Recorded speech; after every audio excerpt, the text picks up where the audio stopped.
Köpelek deydi. Bir gün жашай турган көпөлөк паспорт алайын деп паспорт столға барсаң 15 күндөн кийин келиң деп. Bir gün бакалашка менен пробкасы урушуп калыптыр да. Эртеси күнү пробка ичип мас келиптир да. Бакалашка карап, "Жинети бербе, резвом алдырып таштайм." Плоский deydi. Плоский ne? Ha, bir Плоский açerkaga karap. Sen mi samanezin başına aylandırıp жүрөсүң? Şunu aytıp koyun.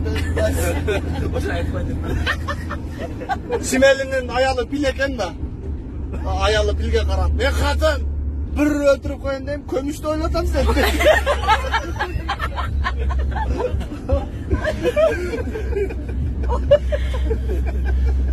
Ошондон айтайын дедим.